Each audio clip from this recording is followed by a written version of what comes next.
નમસ્કાર વિદ્યાર્થી મિત્રો છઠ્ઠા ચેપ્ટરમાં અદિશ ગુણાકાર ભણ્યા બાદ આપણે કાર્ય ઉર્જા અને પાવર ચેપ્ટરમાંથી કાર્યની શરૂઆત કરવાની છે। આ ચેપ્ટરમાં ત્રણ અલગ અલગ ભૌતિક રાશિ ભણવાની છે, કાર્ય, ત્યાર પછી ઉર્જા અને ત્યાર પછી પાવર। તો આજે આપણે કાર્ય વિશેનો અભ્યાસ કરવાનો છે। કાર્ય કહેવાય કોને? તમે આમ તો 8 9 10 થી ભણતા આવો છો, તો કોને કાર્ય થયું એમ કહેવાય? તો હાવ સિમ્પલ વ્યાખ્યા છે કે જ્યારે કોઈ પણ પદાર્થ ઉપર તમે બળ લગાડો અને જો એનું સ્થાનાંતર થતું હોય તો સમજી લેવાનું કાર્ય થયું એમ કહેવાય। એક એક્ઝામ્પલ લઈએ આપણે કે ધારો કે આ રસ્તો છે, આ રસ્તા ઉપર કોઈક નાનું એવું વાહન પડ્યું છે ને પાછળથી આપણે બળ લગાડીએ ને બળ લાગ્યા બાદ જો એનું સ્થાનાંતર થાય એટલે કે એક જગ્યાએથી બીજી જગ્યાએ જાય તો સમજવાનું કાર્ય થયું કહેવાય। દાખલા તરીકે એનું ડી જેટલું સ્થાનાંતર થયું તો કાર્ય થયું એમ કહેવાય। અને બળ લગાડો ને જો સ્થાનાંતર ન થાય તો કાર્ય થયું એમ કહેવાય નહીં। મોટો ખટારો પડ્યો હોય ને પાછળથી તમે બળ લગાડો તો મને કહેશો એ ખટારો હલવાનો છે? નથી હલવાનો। તાકાત વાળા હોય તો અલગ છે વાત, બરાબર ને? પણ જો તમે બળ લગાડો ને જો સ્થાનાંતર ન થાય તો સમજવાનું કાર્ય થયું એમ કહેવાય નહીં, બરાબર? કોઈ દિવાલ હોય ને દિવાલ ઉપર તમે બળ લગાડે જ જાઓ તો મને કહેશો દિવાલ હલવાની છે? નથી હલવાની। તો બળ લગાડો અને દિવાલનું સ્થાનાંતર થતું નથી એટલે દિવાલ ઉપર કોઈ કાર્ય થતું નથી। પણ એની જગ્યાએ તમે ખુરશી લઈ લો, ખુરશી સ્થિર છે અને તમે પાછળથી બળ લગાડો તરત ખુરશી છે એ સ્થાનાંતર અનુભવે એટલે કે એક જગ્યાએથી બીજી જગ્યાએ જાય તો ખુરશી ઉપર કાર્ય થયું એમ કહેવાય। તો કાર્યનો સિમ્પલ ખ્યાલ છે કે કોઈ પણ પદાર્થ ઉપર બળ લગાડતા જો એનું સ્થાનાંતર થાય તો પદાર્થ ઉપર કાર્ય થયું એમ કહેવાય। તો કાર્યની વ્યાખ્યા આપવી હોય તો શું થાય? તો કે પદાર્થ પર બળ લગાડતા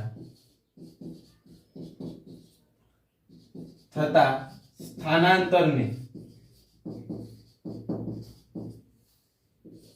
કાર્ય કહે છે। પદાર્થ ઉપર બળ લગાડતા થતા સ્થાનાંતરને કાર્ય કહે છે। તો આપણે એનું સૂત્ર મેળવવું તો સાવ સિમ્પલ છે। દાખલા તરીકે ફરીવાર એક આકૃતિ દોરીએ આપણે કે આ એક બ્લોક છે, પ્રારંભમાં કંઈક અહીંયા છે, હવે અહીંથી આપણે બળ લગાડવાનું ચાલુ કરીએ F જેટલું, તો આ બળની અસર હેઠળ એનું D જેટલું સ્થાનાંતર થયું કે ન થયું? થયું। તો સ્થાનાંતર થાય તો સમજવાનું કાર્ય થયું એમ કહેવાય। તો આ બ્લોક ઉપર કેટલું કાર્ય થયું છે? તો હાવ સિમ્પલ છે, બળ અને સ્થાનાંતર છે એનો તમારે ગુણાકાર કરવાનો। પણ અહીંયા છે બંને સદિશ છે એટલે સદિશ ગુણાકાર કરવાનો, તો તમને જે જવાબ મળે એને કાર્ય કહેવાય। પણ હવે તમને ખબર પડે છે કે કાર્ય છે ને એ અદિશ રાશિ છે અને અદિશ રાશિ હોય તો તમારે અદિશ ગુણાકાર કરવો પડે। અદિશ ગુણાકાર એટલે ડોટ ગુણાકાર, એટલે આ બંને વચ્ચે શું આવી જાય? ડોટ ગુણાકાર। તો બળ અને સ્થાનાંતરના ડોટ ગુણાકારને શું કહેવામાં આવે છે? કાર્ય। બીજી વાક્ય આપણે આમ લખીએ કે તો અહીં વાક્ય લખીએ કે અહીં પદાર્થ પર F જેટલું બળ લગાડતા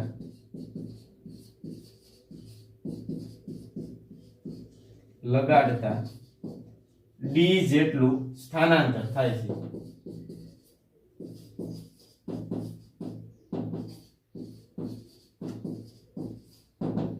તેથી કાર્યનું સૂત્ર શું થાય? કાર્ય બરાબર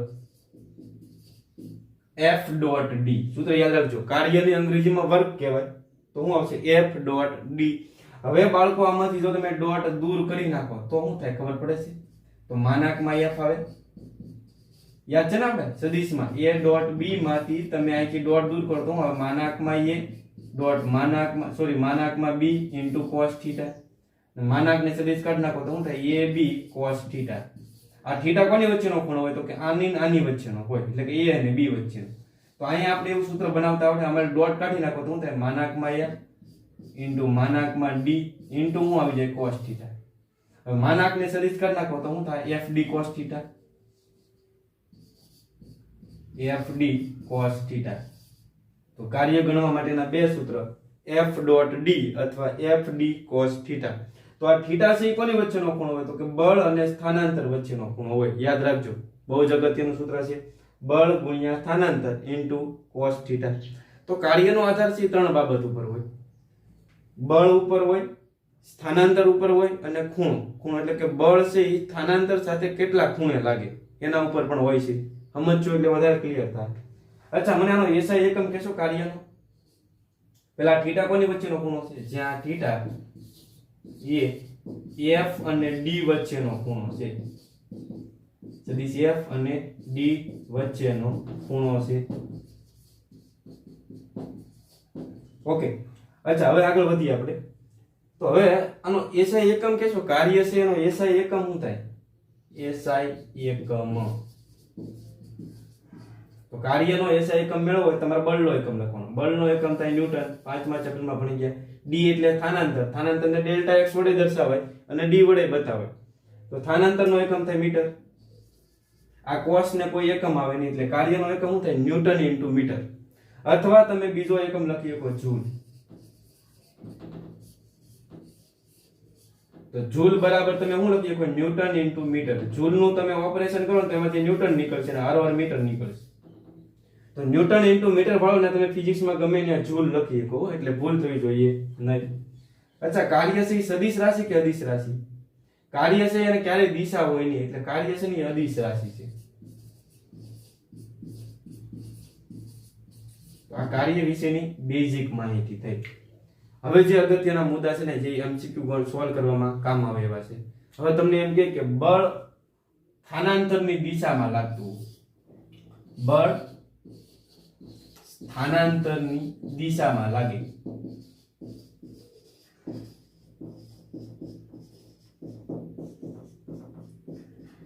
હવે જ્યારે બળ સ્થાનાંતરની દિશામાં લાગતું હોય ત્યારે એફ અને ડી વચ્ચેનો ખૂણો કેટલો થાય? હું એક સિમ્પલ એક્ઝામ્પલ લઉં કે આપણું આ વાહન છે, વાહન ઉપર બળ આમ લાગે છે અને વાહનનું સ્થાનાંતર આ દિશામાં જ થાય છે. એટલે બળ આમ લાગે, સ્થાનાંતર આમ થાય છે. તો બંને વચ્ચેનો ખૂણો કેટલો થાય? બંને એક જ દિશામાં છે, તો સમાંતર સદિશ થઈ ગયા કહેવાય. બંને એક જ દિશામાં હોય તો બંને વચ્ચેનો ખૂણો કેટલો થાય? તો થીટા બરાબર કેટલો થાય? 0 ડિગ્રી. બળ જ્યારે સ્થાનાંતરની દિશામાં લાગતું હોય ત્યારે એફ અને ડી વચ્ચેનો ખૂણો કેટલો થાય? 0. તો આ કેસની અંદર કાર્ય કેટલું થાય? ફરી એકવાર કહું, આપણે વાહન નાનું એવું બતાવીએ એટલે તમને થોડું વધારે ક્લિયર આવશે. બળ આમ લાગે છે અને સ્થાનાંતર આ દિશામાં થાય છે. તો જ્યારે એફ અને ડી વચ્ચેનો ખૂણો કેટલો થાય? થીટા બરાબર 0. ત્યારે કાર્ય કેટલું થાય? તો સૂત્ર તમારી પાસે છે એફ ડી કોસ થીટા. હવે થીટા બરાબર કેટલો છે? 0. તો અહીં 0 મૂકી ગયો તો એફ ડી કોસ 0. હવે કોસ 0 ની કિંમત થાય 1 અને કોસ ની એક કિંમત છે ને એની મહત્તમ કિંમત થઈ. એટલે થીટા બરાબર 0 હોય ત્યારે કોસ ની કિંમત મહત્તમ થાય અને જો કિંમત મહત્તમ થાય તો કાર્ય મહત્તમ થાય. તો આ કેસમાં કાર્ય છે ને મેક્સિમમ તમને જોવા મળે. બરાબર, એફ ડી મહત્તમ કાર્ય થાય એમ કહેવાય. કોઈ પણ પદાર્થની દિશા સ્થાનાંતરની દિશામાં તમે જો બળ લગાડો ને તો એ કાર્ય કેવું થઈ શકે? મહત્તમ થઈ શકે. એટલે કે તમારે જો આને આમ લઈ જવું હોય તો આ દિશામાં બળ લગાડશો તો કાર્ય કેવું થાય? મહત્તમ. તો મહત્તમ કાર્યનું સૂત્ર યાદ રાખજો, બળ ગુણ્યા સ્થાનાંતર. તો આવું કઈ જગ્યાએ બને? કુદરતમાં કઈ એવી ઘટના છે કે એમાં બળ સ્થાનાંતરની દિશામાં લાગે? તો એક એક્ઝામ્પલ લઈએ આપણે કે એક આ પદાર્થ લઈએ. આ પૃથ્વીની સપાટીથી અમુક ઊંચાઈ આ પદાર્થ છે, બરાબર ને? પથ્થર ધ્યાનમાં લ્યો તો હવે પથ્થરને તમે જેવો જ મૂકી દેશો એટલે તમને ખબર છે પથ્થર ક્યાં આવશે? નીચે તરફ. તો નીચે તરફ કયું બળ લાગશે? આ બ્લોકને આપણે આ પદાર્થને નીચે તરફ લઈને કોણ આવે? તો કે પૃથ્વીનું ગુરુત્વાકર્ષી બળ. અને આપણે વજન બળ કહીએ છીએ. તો આ પદાર્થ ઉપર ગુરુત્વાકર્ષી બળ અથવા તો વજન બળ લાગે. તો વજન બળ તમને ખબર છે નીચે તરફ લાગે ને આ બ્લોકનું સ્થાનાંતર નીચે તરફ થાય. આપણે અહીં h ઊંચાઈ રાખીએ તો સ્થાનાંતરને કીધી h. તો જે દિશામાં બળ લાગે એ જ દિશામાં સ્થાનાંતર થાય. એટલે બંને વચ્ચેનો ખૂણો કેટલો થાય? 0. અને આ કેસમાં કાર્ય કેવું થાય? મહત્તમ. તો પદાર્થ ઉપર ગુરુત્વાકર્ષી બળ વડે થતું કાર્ય છે ને એ કેવું હોય? મહત્તમ હોય. બરાબર ને? તો ઈ ઘટનામાં છે બળ સ્થાનાંતરની દિશામાં લાગતું હોય તો લખીએ આપણે ગુરુત્વાકર્ષી બળ અથવા તો મુક્ત પતન કરતા પદાર્થમાં. આ પદાર્થ કેવો છે? મુક્ત. તો મુક્ત પતન કરતા પદાર્થમાં ગુરુત્વાકર્ષી બળ વડે થતું કાર્ય, વાકર્ષી બળ વડે થતું કાર્ય આ કાર્યની અંદર શું હશે તો કે બળ અને સ્થાનાંતર બંને કેવા છે? એક જ દિશામાં છે. બળ એ નીચે તરફ લાગતું હશે અને સ્થાનાંતર એ નીચે તરફ લાગતું હોય. તો આનું તમારે સૂત્ર બનાવવું હોય તો ગુરુત્વાકર્ષી બળ વડે થતું કાર્યનું સૂત્ર શું છે? પહેલા કાર્યનું જનરલ સૂત્ર લખો, FD cos θ. હવે આ પદાર્થ ઉપર કેટલું ગુરુત્વાકર્ષી બળ લાગે તો કે mg જેટલું. સ્થાનાંતર કેટલું થાય તો કે h જેટલું. d ની જગ્યાએ હું h લખી નાખું. સ્થાનાંતર એ નીચે તરફ થાય, ગુરુત્વાકર્ષી બળ એ નીચે તરફ લાગે એટલે બંને વચ્ચેનો ખૂણો કેટલો થવાનો? 0. તો અહીં 0 મૂકી ગયો. cos 0 ની કિંમત કેટલી થાય? 1. એટલે ગુરુત્વાકર્ષી બળ વડે થતા કાર્યનું સૂત્ર શું આવશે? mgh. મહાત્મા ગાંધીની હાઈટ. મહાત્મા ગાંધીની હાઈટ. હવે તમને આવો પ્રશ્ન પૂછે કે 5 કિલોગ્રામ દળનો પદાર્થ તમે ધ્યાનમાં લ્યો તો m બરાબર 5 કિલોગ્રામ. એને પૃથ્વીની સપાટીથી 100 મીટર ઊંચાઈથી જમીન ઉપર પહોંચે છે. સપાટીથી 100 મીટર ઊંચાઈથી ક્યાં પહોંચે છે? જમીન ઉપર. તો ગુરુત્વાકર્ષી બળ વડે કેટલું કાર્ય થયું એવો પ્રશ્ન પૂછે તો g બરાબર કેટલા મૂકવાના? 10. 9.8 લખી શકો. કેટલી ઊંચાઈ આવે છે? 100 મીટર ઊંચાઈથી આવે છે. તો ઊંચાઈ લઈ લો 100. તો 100 ગુણ્યા 10 એટલે કેટલા થવાના? 1000 ગુણ્યા 5 એટલે 5000 જૂલ કાર્ય છે ગુરુત્વાકર્ષી બળ દ્વારા થયું હોય. ખબર પડે છે કે નહીં? ગુરુત્વાકર્ષી બળ લાગે છે ને એનું સ્થાનાંતર થાય છે એટલે આ કેસમાં કાર્ય થયું કહેવાય. તો અત્યારે કાર્ય ધન આવ્યું કે ઋણ આવ્યું? તો કે ધન આવ્યું. બરાબર ને? કાર્ય કેવું છે? ધન. તો મુક્ત પતન કરતા પદાર્થમાં ગુરુત્વાકર્ષી બળ વડે થતું કાર્ય છે ને એ ધન હોય છે. કેવું હોય છે? ધન હોય છે. જ્યારે બળ સ્થાનાંતરની દિશામાં લાગતું હોય ત્યારે સમજવાનું કે θ બરાબર 0 થાય અને કાર્ય કેવું મળશે? ધન મળે. પછી બીજો કેસ એવો લઈએ કે બળ સ્થાનાંતરને લંબ રૂપે હોય. બળ સ્થાનાંતરને લંબ રૂપે હોય તો θ કેટલો થવાનો? 90 ડિગ્રી. હવે હું તમને એમ કહું કે એક વાહન આમ છે, તમને જ ખ્યાલ આવી જશે હો બાળકો. મારે આને આમ સ્થાનાંતર કરાવડાવવાનું છે અને બળ હું આમ લગાડું તો પદાર્થ ગતિ કરવાનો છે. મારે આને સ્થાનાંતર આમ કરવાનું છે બળ હું લંબ રૂપે લગાડું તો મને કહેશો પદાર્થ ગતિ કરશે? નહીં કરે. અત્યારે બળ સ્થાનાંતરને કેવું લાગે છે? લંબ રૂપે. તો આપણું સૂત્ર શું કહે છે? F બરાબર શું આવશે? કયો W બરાબર શું આવશે? FD cos θ. અહીંયા થીટો કેટલો બને છે? 90 ડિગ્રીનો. તો અહીંયા θ બરાબર 90 મૂકી ગયો તો FD cos 90 અને cos 90 ની કિંમત કેટલી થાય? 0. 0 થાય ને? 0 ગુણ્યા FD એટલે શું થાય? 0. તો અત્યારે જ્યારે બળ સ્થાનાંતરને લંબ રૂપે લાગતું હોય ને ત્યારે થતું કાર્ય કેવું હોય? શૂન્ય. ત્યારે કોઈ પણ પદાર્થ ગતિ કરીએ કે નહીં. આ માર્કર છે બરાબર ને, એને મારે આમ ગતિ કરાવાય છે તો હું આમ બળ લગાડી તો માર્કર સ્વાભાવિક છે ગતિ કરવાની નહીં. બરાબર ને? જો મારે એને ગતિ કરાવવું હોય તો શું કરવું પડે? આ બાજુથી બળ લગાડવું પડશે તો સ્થાનાંતર અનુભવશે. એટલે સ્થાનાંતરને લંબ રૂપે તમે બળ લગાડતા હો તો કાર્ય થવાનું નથી. એ પણ બહુ અગત્યની બાબત. તો હવે ઘટના કઈ જગ્યાએ થાય? તો આપણે નિયમિત વર્તુળમય ગતિ ભણી લઈએ. હવે નિયમિત વર્તુળમય ગતિમાં વેગ કઈ દિશામાં હોય? આપણે આ બિંદુએ તો આમ. આ બિંદુ એનું સ્થાનાંતર આમ થતું હોય. જસ્ટ સમજવા માટે આ બ્લોક છે આ બાજુ સ્થાનાંતર અનુભવે એટલે વેગ જે દિશામાં હોય એ દિશામાં એનું સ્થાનાંતર હોય અને કેન્દ્રગામી બળ આમ લાગે. તો આ કેન્દ્રગામી બળ અને સ્થાનાંતર એકબીજાને કેવા છે? લંબ રૂપે. તો કેન્દ્રગામી બળ દ્વારા થતું કાર્ય કેટલું થવાનું? શૂન્ય. તો કઈ ઘટના એવી છે એમાં કે જેમાં બળ અને સ્થાનાંતર લંબ રૂપે લાગતા હોય તો સમજી લ્યો નિયમિત વર્તુળમય ગતિમાં એમાં કેન્દ્રગામી બળ સ્થાનાંતરને લંબ રૂપે હોય છે એટલે કેન્દ્રગામી બળ છે કોઈ કાર્ય કરી શકવાનું નથી. એટલે એ આ પદાર્થને પરિભ્રમણ કરાવડાવશે પણ કોઈ કાર્ય કરી શકશે નહીં. તો લખીએ આપણે કેન્દ્રગામી બળ વડે થતું કાર્ય. બળ વડે થતું કાર્ય કેવું હોય? શૂન્ય હોય. ગુરુત્વાકર્ષી બળ દ્વારા થતું કાર્ય ધન હોય છે જ્યારે કેન્દ્રગામી બળ દ્વારા થતું કાર્ય કેવું હોય છે? શૂન્ય હોય છે. તો કેસ નંબર 2 થયો. હવે કેસ નંબર 3 લઈએ આપણે કે બળ સ્થાનાંતરની વિરુદ્ધ દિશામાં. બળ સ્થાનાંતરની વિરુદ્ધ દિશામાં હોય તો મને કહેજો થીટા કેટલો થાય? 180 ડિગ્રી થાય કે નહીં? હું એમ કહું કે પદાર્થ ઉપર બળ કઈક આ રીતે લાગે, સ્થાનાંતર આ દિશામાં થાય અને બળ વિરુદ્ધ દિશામાં લાગે.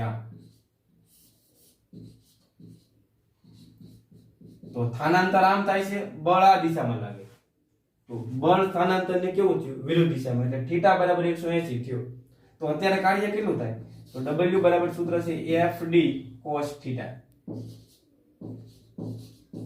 FD cos θ. θ કેટલા મૂકશો, 180 ડિગ્રી, અને cos 180 ની કિંમત થાય -1. કેટલી થાય, એટલે અહીં તમે -1 મૂકો એટલે જવાબ આવશે -f * d. તો અત્યારે કાર્ય છે ને એ ઋણ આવ્યું. તો કાર્ય ઋણ ક્યારે આવે, તો કે બળ સ્થાનાંતરની વિરુદ્ધ દિશામાં હોય. તો એવી કઈ ઘટના છે કે એમાં બળ સ્થાનાંતરની વિરુદ્ધ દિશામાં હોય. તો તમને ખબર છે કે જ્યારે વાહન ગતિ કરતું હોય ને ત્યારે વાહનને બ્રેક મારવામાં આવે.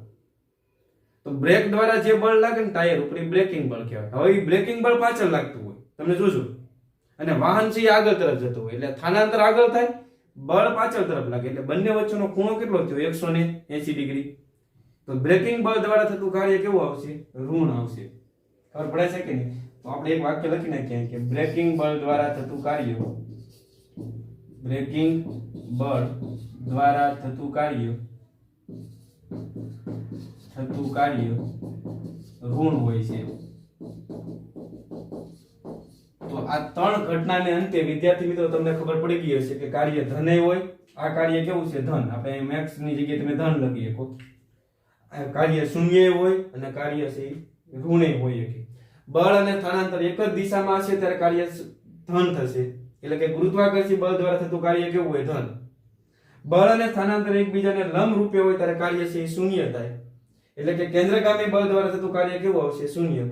અને બળ અને સ્થાનાંતર વિરુદ્ધ દિશામાં હોય થતું કાર્ય છે એ કેટલું હશે, ઋણ હશે. એટલે કે બ્રેકિંગ બળ દ્વારા થતું કાર્ય કેવું હોય, ઋણ હોય છે. એટલે કાર્ય ધન હોય, ઋણ હોય અને શૂન્ય હોય. તો આટલું વિદ્યાર્થી મિત્રો ખાસ કાર્ય વિશેની માહિતી આપે તમારે આટલું ખાસ લખવાનું છે. પહેલા આ મુદ્દા લખવાના છે, પછી બળ અને સ્થાનાંતર એક જ દિશામાં લેવાના, એનું ઉદાહરણ લખવાનું છે. બળ અને સ્થાનાંતર લંબ રૂપે લેવાના, એનું ઉદાહરણ લખવાનું છે. અને બળ અને સ્થાનાંતર વિરુદ્ધ દિશામાં લેવાના, એનું ઉદાહરણ લખવાનું છે. એટલે તમારે આખું કાર્ય છે એની થિયરી છે. હવે વિદ્યાર્થી મિત્રો કાર્યના તમને કંઈક આવા દાખલા આપે કે એક પદાર્થ ઉપર લાગતું બળ F બરાબર તમને આમ આપે 2i cap plus 10j cap plus 5k cap, અને પદાર્થનું સ્થાનાંતર તમને આપી દે 2i cap plus 3j cap minus 2k cap. તો પદાર્થનું કાર્ય ગણો, પદાર્થ ઉપર થતું કાર્ય ગણવાનું કે તો કાર્યનું સૂત્ર શું છે, W = F ડોટ d. તો F બરાબર તમને આપી દીધેલું છે, શું છે કે 2i cap plus 10j cap plus 5k cap dot d તમને આપેલા છે, કેટલા છે, 2i cap plus 3j cap minus 2k cap. તો F અને D ની કિંમત મૂકી દીધી. હવે તમારે શું કરવાનું, બે નો ડોટ ગુણાકાર કરી નાખવાનો. I નો I હારે ગુણાકાર કરવાનો, J નો J હારે અને K નો K હારે. તો I નો I હારે ગુણાકાર કરો એટલે 2 ડોટ 2 2 ગુણ્યા 2 એટલે કેટલા થવાના, 4. I ડોટ I એટલે તો 1 થઈ જાય. J નો J હારે કરો એટલે 10 ગુણ્યા 3 એટલે 30 થવાના. અને 5 નો તમે 2 હારે કરો એટલે 5 ગુણ્યા -2 એટલે થવાના 10. બરાબર ને? હવે 30 ને 4 34, 34 માંથી 10 બાદ કરો જવાબ શું આવશે, 24. કાર્યનો એકમ શું થાય, જૂલ. એટલે 24 જૂલ કાર્ય થયું કહેવાય. હવે એક આવો પ્રશ્ન પૂછે કે એક પદાર્થ છે, આ પહેલું એક્ઝામ્પલ, આમાં જેટલી વેરાયટી છે એ જોઈ લઈએ આપણે. એક આ પદાર્થ છે, આ પદાર્થ ઉપર છે ને આ રીતે બળ લાગે, F બરાબર 20 ન્યૂટન. ને પદાર્થનું સ્થાનાંતર આ બાજુ થાય છે. આ બળ છે ને 30 ડિગ્રીના ખૂણે લાગે.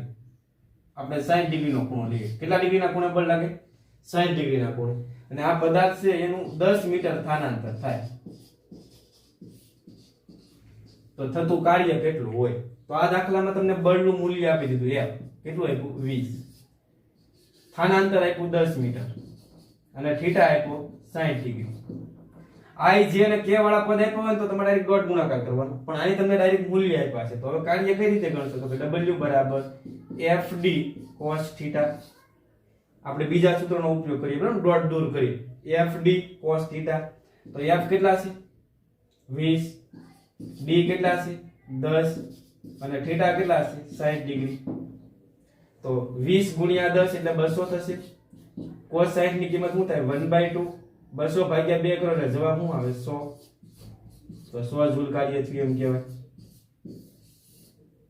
એક પ્રશ્ન તમને આવો પૂછે કે એક પદાર્થ ઉપર લાગતું બળ તમને આપી દે 5i cap plus 4j cap અને પ્લસ 10k કેપ